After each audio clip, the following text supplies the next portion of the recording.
Testament there was no 12th commandment saying thou shalt not lust after a woman. ஸ்திரீகளை இச்சிக்க கூடாது என்கிறதான 12வது கட்டளை பழைய ஏற்பாட்டில் இல்லை. Because Jesus knew it was impossible. ஏனென்றால் அது கூடாத காரியம் என்று இயேசு அறிந்திருந்தார். But now, ஆனால் இப்பொழுது why has he given us these commandments? ஏன் இந்த கட்டளைகளை தேவன் கொடுத்திருக்கிறார்? Because now we can be filled with the Holy Spirit. ஏனென்றால் இப்பொழுது நாம் பரிசுத்த ஆவியானவரால் நிரப்பப்பட முடியும். Now let me tell you Paul's testimony. இப்பொழுது பவுலுடைய சாட்சியை உங்களுக்கு சொல்கிறேன். You know, the 10th commandment was that you should not lust after your neighbor's wife or daughter. 10வது கற்பனை உன்னுடைய அயலகத்தானுடைய மகளையோ மனைவியோ இச்சிக்க வேண்டாம். I told you, you can all keep the 9 commandments, the 10th commandment nobody can keep. நான் சொன்னேன் நீங்கள் எல்லாரும் 9 கற்பனைகளையும் கைக்கொள்ள முடியும், 10வது கற்பனை யாரும் கைக்கொள்ள முடியாது. When you get time, read Exodus chapter 20, all the 10 commandments are there. நீங்கள் நேரம் கிடைக்கும் பொழுது யாத்ராம் 20ஆம் அதிகாரத்தை வாசித்து பாருங்கள், அந்த எல்லா 10 கற்பனைகளும் அங்கே கொடுக்கப்பட்டிருக்கிறது. I would have read it to you, but we don't have time. நான் இதெல்லாம் முழுமையாக வாசித்து காண்பித்திருக்க முடியும், ஆனால் நமக்கு நேரம் இல்லை. You go home and read Exodus 20. நீங்கள் வீட்டுக்கு சென்று யாத்ராம் 20ஆம் அதிகாரத்தை வாசித்து பாருங்கள். You'll see you can keep all 9 commandments, all of you.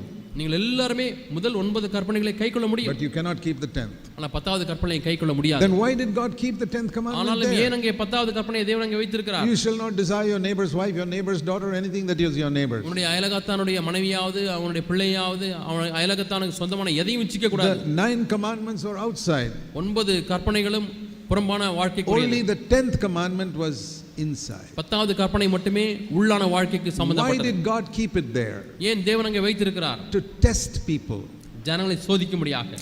How many people will go through the commandments and come to the 10th and say, oh Lord, I can't keep this? எத்தனை பேர் இந்த கற்பனைகளை ஒன்றன் பின்றாக வாசித்து 10வது கற்பனை வாசிக்கும் பொழுது ஆண்டவரே இது என்னால முடியாத ஆண்டவரே என்று நேர்மையா எத்தனை பேர் சொல்லுகிறார்கள் என்பதை பார்ப்பதற்காக ஆண்டவர் வைத்திருக்கிறார். They stop with 9. 9வது கற்பனை வந்து நிறுத்தி விடுகிறார்கள். I am happy. நான் சந்தோஷமா இருக்கிறேன். They don't think about the 10th. 10வது கற்பனை குறித்து எண்ணி பார்ப்பதில்லை. I'll give you one example. ஒரு உதாரணத்தை உங்களுக்கு சொல்றேன். In Mark's Gospel chapter 10. Mark சுவிசேஷம் 9ஆம் அதிகாரம். 10. 10ஆம் அதிகாரம். There was a young rich man who came to Jesus. ஒரு ஐஸ்வரியமுள்ள ஒரு வாலிபன் இயேசுவிடத்திலே வந்தான். Mark 10 verse 17. Mark 10:17. He said, good teacher, what shall I do to inherit eternal life? நித்திய ஜீவனை சுதந்தரித்துக் கொள்ளும்படி நான் என்ன செய்ய வேண்டும்? நல்ல போதகரே என்று கேட்கிறார். Today if somebody comes with that question, இன்றைக்கு யாராவது இந்த கேள்வியோடு வந்தால், we'll say repent of your sins and believe that Jesus died for you and rose again. நீ மனம் திரும்பி இயேசு உனக்காக மரித்து உயிர்த்தெழுந்தார் என்று விசுவாசி என்று சொல்லுவோம். And receive him into your life. அவரை உன் வாழ்க்கையில் ஏற்றுக்கொள். But this was Old Testament time. ஆனால் இது பழைய ஏற்பாட்டு காலம். So that was not the message Jesus gave. ஆகவே இயேசு பிரசங்கித்த செய்தி அது அல்ல. So when he asked Jesus about eternal life, ஆகவே இயேசுவை பார்த்து நான் நித்திய ஜீவனை சுதந்தரித்துக் கொள்ள வேண்டும் என்று கேட்கும் பொழுது, Jesus said verse 19, you know the commandments, keep them.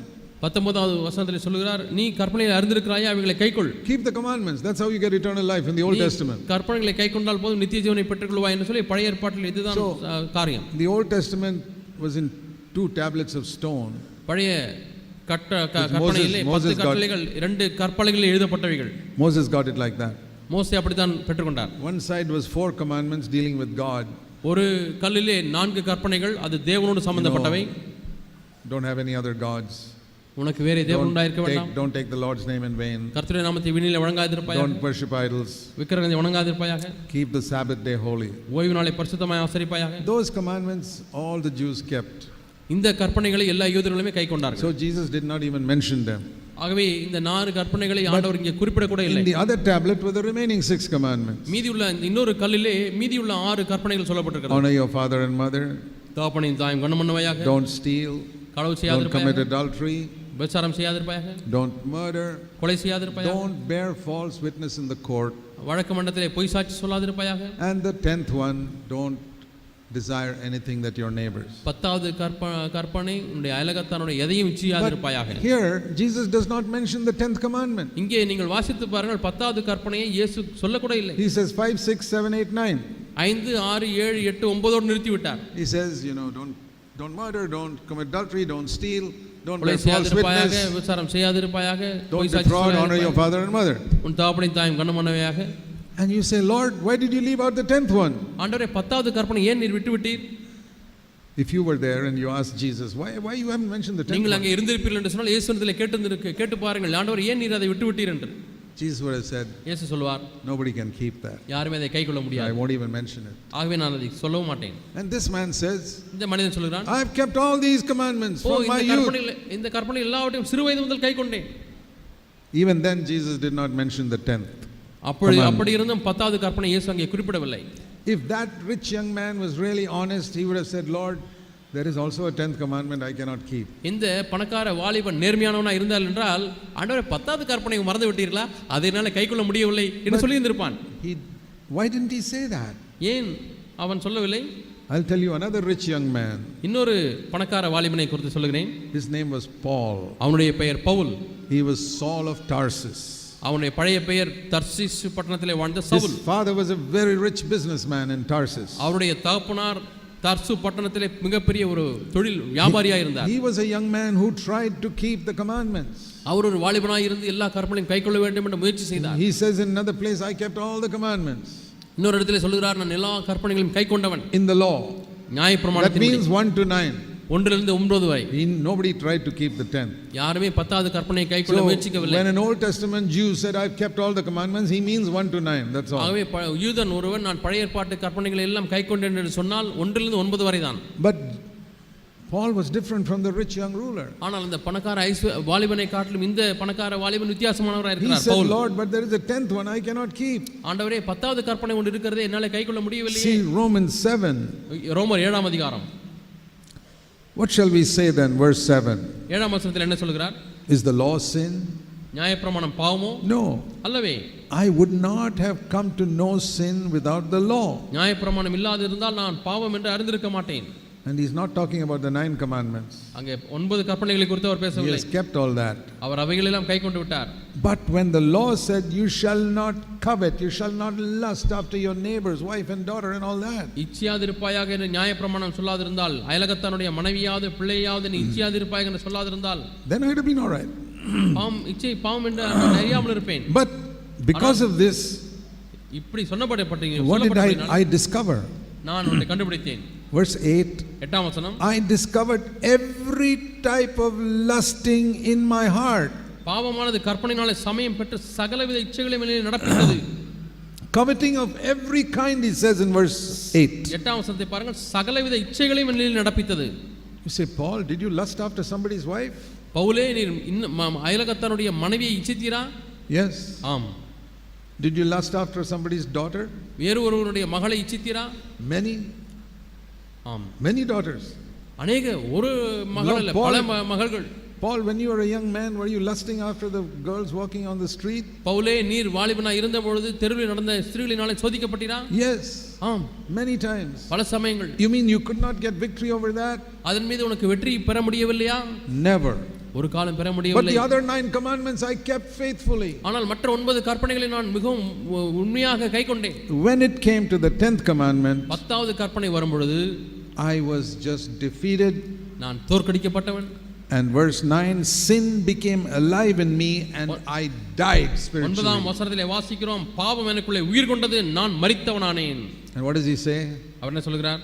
Verse 24. 24ஆம் வசனம். Oh wretched man, who will deliver me from this? நிர்பந்தமான மனுஷன் நான், இந்த மரண சரீரத்தினின்று யார் என்னை விடுதலையாக்குவார்? You are also defeated by this sin, many of you. நீங்களும் பல சமயங்களில் இந்த பாவத்தினாலே தோற்கடிக்கப்பட்டிருக்கிறீர்கள். Even some of you young girls and women.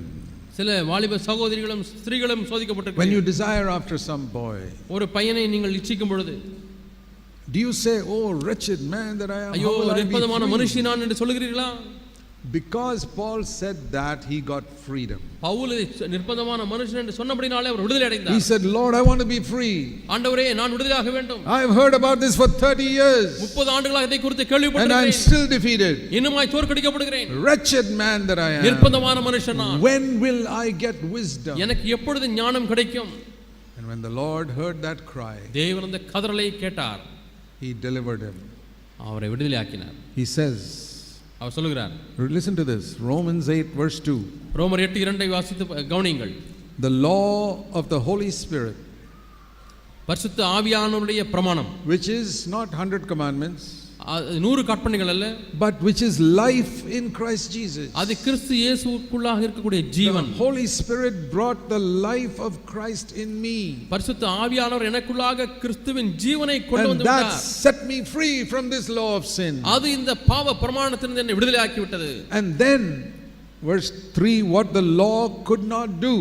நியாயப்பிரமாணம் செய்யக்கூடாததை மூன்றாம் வசனம். What was it the law could not do? நியாயப்பிரமாணத்தினால் என்ன செய்ய முடியவில்லை? The law could not help me to keep the 10th commandment. 10வது கற்பனையை நியாயப்பிரமாணமானது என்னை கைக்கொள்ளும்படியாக உதவி செய்ய முடியவில்லை. God did it. தேவன் செய்தார். What the law could not do, God did.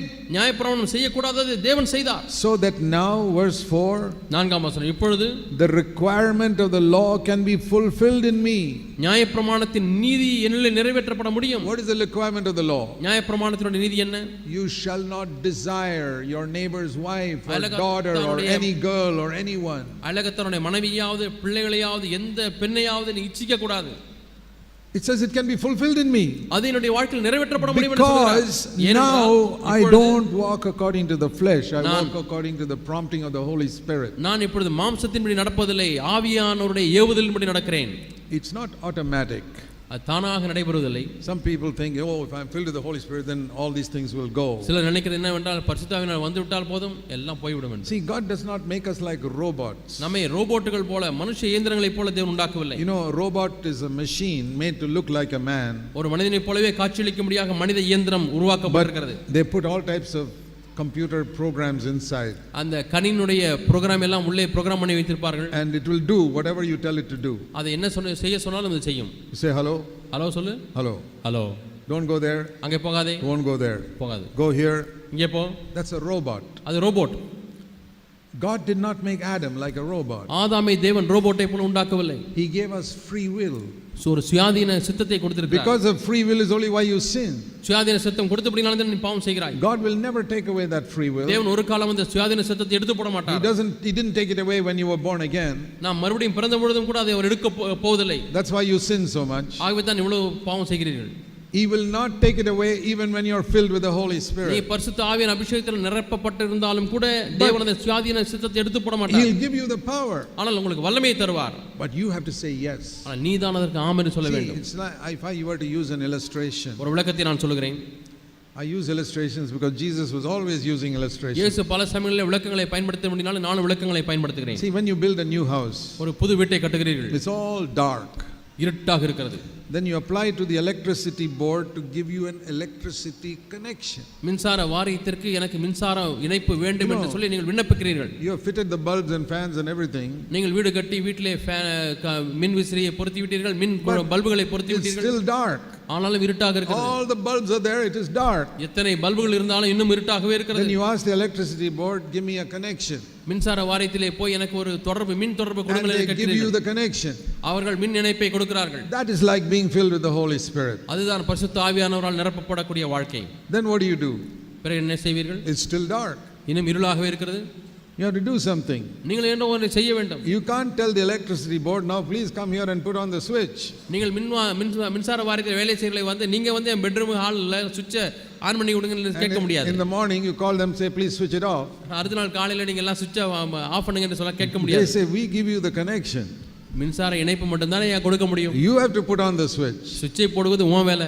That is what the Lord tells us also. இதை தான் தேவன் நம்மிடத்திலும் சொல்கிறார். I'll give you the power of the Holy Spirit. நான் பரிசுத்த ஆவியினுடைய வல்லமை உனக்கு கொடுக்கிறேன். Drive away the darkness from your heart. உன்னுடைய இருதயத்திலிருந்து இருளை விரட்டி அடிக்கும். But you got to put on the switch. ஆனால் நீ தான் அந்த சுவிட்சை போட வேண்டும். You got to use that power to deny your will. உன்னுடைய சொந்த சித்தத்தை மறுப்பதற்கு நீ தான் அந்த வல்லமையை பயன்படுத்த வேண்டும். That's the meaning of the Spirit of life, verse 2. The Spirit set me free from the law of sin. இதுதான் இரண்டாம் வசனம் ரோமர் 8:2 அர்த்தம். ஆவியின் பிரமாணம் என்னை பாவம் மரணம் என்கிற பிரமாணத்திலிருந்து விடுதலையாக்கிற்று. It is because verse 4 I refuse to walk according to the flesh and I walk according to the Spirit. இது நிமித்தமாக தான் நான் மாம்சத்தின்படி நடப்பதற்கு மறுப்பு தெரிவித்து ஆவியின்படி நடக்க விருப்பம் தெரிவிக்கிறேன். So holiness is a cooperation between the Holy Spirit and me. ஆகவே பரிசுத்தம் என்பது பரிசுத்த ஆவியானவரும் நானும் சேர்ந்து இசைந்து செயல்படுகிற வாழ்க்கை. If it is entirely up to me, I'll be defeated every day. முழுமையாக என்னையே சார்ந்திருக்கக்கூடிய காரியம் என்று சொன்னால் நான் தோற்கடிக்கப்பட்டு கொண்டே இருப்பேன். If it's entirely up to the Holy Spirit, I'll become a robot. முற்றிலுமாக பரிசுத்த ஆவியானவரையே சார்ந்திருப்போம் என்று சொன்னாலும் நான் ரோபோட்டாக மாறி விடுவேன். That means I don't have a choice. எனக்கு தெரிவு செய்யக்கூடிய திறமை இல்லை. You know how these robots walk. Robot எப்படி நடக்கிறது தெரியுமா? Seen pictures of these robots. நீங்கள் ரோபோட்டுடைய படத்தை பார்த்திருக்கிறீர்கள். So if God had made Adam like a robot, என்னை ரோபோட்டை போல தேவன் மாற்றியிருந்தால், ஆதாமை தேவன் ரோபோட்டை போல உண்டாக்கியிருந்தால், Adam and Eve, ஆதாம் ஏவாள், they will walk up to the tree of knowledge of good and evil. அவர் அப்படியே ரோபோட்டை போல நன்மை தீமை அறியத்தக்க விருட்சத்தின் பக்கத்தில் போய் மரத்தின் கீழே போயிருப்பார்கள். The program inside says, turn right. உள்ளே இருக்கக்கூடிய கம்ப்யூட்டர் ப்ரோக்ராம் சொல்கிறது வலது பக்கம் திரும்பு. Okay, it turns right. வலது பக்கம் திரும்பி விட்டார்கள். Now the program says, go to the tree of knowledge of good and evil. இப்பொழுது இந்த ப்ரோக்ராம் கம்ப்யூட்டர் ப்ரோக்ராம் சொல்கிறது நன்மை தீமை அறியத்தக்க And he goes there. அங்கே போகிறான். Then the program says, now go to God and say, I love you. இப்பொழுது தேவனிடத்தில் போய் ஆண்டவரே உம்மை நேசிக்கிறேன் என்று சொல். So he walks up to God and says, I love you. இப்பொழுது ஆண்டவரே உம்மை நேசிக்கிறேன் என்று சொல்கிறது robot. You think God wanted children like that? தேவனுக்கு இப்படிப்பட்ட பிள்ளைகள் தேவை என்று எண்ணுகிறீர்களா? Do you want children like that? அப்படிப்பட்ட பிள்ளைகள் உங்களுக்கு இருந்தால் சந்தோஷமா இருப்பீர்களா? Would you be happy if when you come home from work, வேலை முடித்து களைப்பாகி வீட்டுக்கு வருகிறீர்கள், one small robot comes to the door, ஒரு குட்டி ரோபோட் கதவு பக்கம் வருகிறது, says, hello daddy, hello daddy, what can I do for you? உங்களுக்கு நான் என்ன செய்யட்டும்? I love you so much. உங்களுக்கு நான் நேசிக்கிறேன். Can I bring you your slippers? உங்கள் செருப்பை கழட்டி விடவா? செருப்பை கொண்டு வந்து கொடுக்கவா? I don't want a robot. எனக்கு ரோபோட் வேண்டாம். I say, give me a 3-year-old naughty son. ஒரு குறும்புக்கார பையனா இருந்தாலும் பரவாயில்ல, 3 வயசு பையனா கொடுங்க. I don't want a robot. ஒரு பிள்ளையா கொடுங்க. God is like robot that. வேண்டாம். He's not going to force you so that you can never get angry, you can never lust. நீ கோபப்படாமலே இருக்கும்படியாக, நீ இச்சிக்காமலே இருக்கும்படியாக தேவன் உன்னை நிர்பந்திக்க போவதில்லை, கட்டாயப்படுத்த போவதில்லை. Sometimes you wish it could be like that, but you'll become a robot. அப்படி இருந்தால் பரவாயில்லையே என்று சொல்லி நீங்கள் எண்ணுவீர்கள், ஆனால் நீ ரோபோட்டா இருக்க முடியாது. You'll never sin. நீ ஒரு காலம் ரோபோட்டா இருந்தால் பாவம் செய்ய மாட்டாய். You can never be a child of God. ஆனால் அதே சமயத்தில் தேவனுடைய பிள்ளையாக இருக்க முடியாது. Look at the planets and the stars. நீங்கள் கோள்களையும் நட்சத்திரங்களையும் பாருங்கள். They never sin. அவைகள் பாவம் செய்வதில்லை. For thousands of years they've obeyed God perfectly. ஆயிரக்கணக்கான ஆண்டுகளாக பூரணமாய் தேவனுக்கு கீழ்ப்படிந்து கொண்டே இருக்கிறது. But they cannot be children of God. அவைகள் தேவனுக்கு பிள்ளைகளாய் மாற முடியாது. You cannot be a child of God if you don't have free will to choose. ஒரு நீங்களாகவே தெரிவு செய்யக்கூடிய ஒரு சுயாதீன சித்தம் இல்லை என்று சொன்னால் நீங்கள் தேவனுடைய பிள்ளையாகவே மாற முடியாது. But as you exercise that will in God's favor, ஆனால் இந்த சுயாதீன சித்தத்தை தேவன் சார்பாக இருக்கும்படியாக நீங்கள் பயன்படுத்தீர்களானால் you become strong to do the will of God. தேவ சித்தத்தை செய்வதற்கு நீங்கள் வலிமையுள்ளவர்களாக மாறுவீர்கள். See, like these people who go to the gym and exercise themselves, ஜிம்மிலே போய் உடற்பயிற்சி செய்யக்கூடிய மக்களை பாருங்கள். with one hand they can lift 50 kilos, இந்த ஒரு கையிலே 50 கிலோ எடையை ஹாயாவாக தூக்குவார்கள். 100 kilos, 100 கிலோவை தூக்குறார்கள். those who don't do exercise, even 15 kilos they are struggling. உடற்பயிற்சி செய்யாதவர்கள் 50 கிலோவை தூக்குவதற்கே போராட்டம். But constant exercise, they can do amazing things. ஆனால் தொடர்ந்து உடற்பயிற்சி செய்து கொண்டே இருந்தால் வியக்கத்தக்க காரியங்களை செய்கிறார்கள். I've seen pictures of a person holding a rope in his teeth and pulling a car. பல்லிலே ஒரு கயிறை கடித்துக்கொண்டு மறுபக்கத்தில் அந்த காரில் கட்டப்பட்டிருக்கிறது, அந்த காரை இழுக்கிறதை பார்த்திருக்கிறேன். Amazing what they can do with exercise. அவர்கள் உடற்பயிற்சி செய்து அவர்கள் செய்யக்கூடிய சாதனைகளை பார்க்கும்போது வியப்பாக இருக்கிறது. If we exercise to listen to the Holy Spirit, ஆகவே பரிசுத்த ஆவியானவருக்கு செவி கொடுப்பதற்கு அந்த உடற்பயிற்சியை நாம் செய்து கொண்டே இருந்தால், small things, big things. சின்ன காரியம் பெரிய காரியம். Start with the small things. சிறு காரியத்தில் ஆரம்பியுங்கள். Sometimes when you are doing something very important, நீங்கள் முக்கியமான ஒரு காரியத்தை செய்து கொண்டிருக்கிறீர்கள், the Holy Spirit says, பரிசுத்த ஆவியானவர் சொல்கிறார், now just stop that for 2 minutes. 2 நிமிஷம் அதை அப்படி நிறுத்துப்பா. Spend little time talking to me. என்னோட கொஞ்ச நேரம் பேசும்படியாக செலவு செய். Do you do that? அது செய்றீங்களா? Oh, you say, wait Lord, I've got something very ஆண்டவரே, busy நான் now. முக்கியமான காரியம் பார்த்துட்டு இருக்கேன், கொஞ்சம் காத்துருங்க ஆண்டவரே. And so you don't get the strength. The Holy Spirit was trying to prepare you for a temptation. ஆகவே சோதனை நேரத்திலே நீ உன்னை ஆயத்தப்படுத்தக்கூடிய அந்த பலனை நீ பெற்றுக்கொள்ளாமல் போய், He knew half an hour from now when temptation is coming for you. அரை மணி நேரம் இன்னும் அரை மணி நேரம் கழித்து வேறொரு சோதனை உனக்கு வரப்போகிறது. He's preparing you now, saying, stop this and spend few minutes with me. அந்த சோதனையை நீ ஜெயிக்க முடியாது, உன்னை ஆயத்தப்படுத்த முடியாது. இப்பொழுது 2 நிமிஷத்தை கொஞ்சம் நிறுத்திவிட்டு என்னோட செலவு செய்ய என்று சொல்கிறார். That's how Jesus tried to prepare Peter, James and John in the garden of Gethsemane. இப்படித்தான் பேதுரு, யோவான், யாக்கோபை கெத்செமனே தோட்டத்தில் இயேசு ஆயத்தப்படுத்த விரும்பினார். Pray. ஜெபியுங்கள். Pray. Temptation is coming. சோதனைக்கு பண்ணாமல் நீ விழித்திருந்து ஜெபி என்று சொன்னார். They did not listen. அவர்கள் செவி கொடுக்கவில்லை. So when temptation comes, Peter takes out the sword and cuts off somebody's ear. சோதனை வந்த பொழுது பேதுரு பட்டயத்தை உருவி ஒரு காதை வெட்டி விட்டார். He would not have done that if he had obeyed God and prayed when Jesus told him to pray. இயேசு ஜெபிக்க சொன்ன பொழுது ஜெபித்திருந்தால் அதை அப்படி செய்திருந்திருக்க மாட்டார். And many times அநேக சமயங்களில் the Lord has prompted you to spend 2-3 minutes in prayer. 2-3 நிமிஷம் ஜெபத்தில் செலவு செய்ய உணர்வை கொடுத்தார். However important your work, stop. நீ எவ்வளவு முக்கியமான வேலை செய்தாலும் நிறுத்திவிடு. Or sometimes when you're tempted to say something to somebody, the Holy Spirit says, don't say it. நீ ஒரு முறை ஏதோ ஒரு காரியத்தை சொல்ல முடியாய், நீ சோதிக்கப்படுகிறாய், ஆவியானவர் சொல்லுகிறார் நிறுத்து. That is an exercise. அது ஒரு It's பயிற்சி. like building your muscle. அதனுடைய தசைகளை விருத்தி செய்வதற்குரிய உடற்பயிற்சியை போல. You don't listen, கவனிக்காவிட்டால் then you don't become strong. நீ வலிமையானவனாய் மாற So முடியாது. from now onwards, அவன் இப்பொழுதிலிருந்து you say, Lord, ஆண்டவரே, I want to listen to that still small voice that அமர்ந்த says, அந்த மெல்லிய சத்தம் ஆண்டவரே அதை கேட்க that says, விரும்புகிறேன். do this or don't do இதை this. செய், இதை செய்யாதே என்று சொல்லக்கூடிய சத்தத்தை கேட்க Don't விரும்புகிறேன். say that now. இப்பொழுது இதை சொல்ல வேண்டாம். Keep quiet. அமைதியாயிரு. Or go and ask forgiveness from your wife now. அல்லது இப்ப போய் மனைவிட்ட மன்னிப்பு கேளு. Go and ask for forgiveness from your husband now. உன்னுடைய கணவனிடத்தில் இப்பொழுது போய் மன்னிப்பு கேள். You keep listening to the Holy Spirit like that, இப்படி நீங்கள் பரிசுத்த ஆவியானவருக்கு செவி கொடுத்து கொண்டே இருந்தால் you will become a spiritually strong man. நீ ஆவிக்குரிய ரீதியிலே வலிமையான ஒரு மனிதனாய் மாறுவாய்.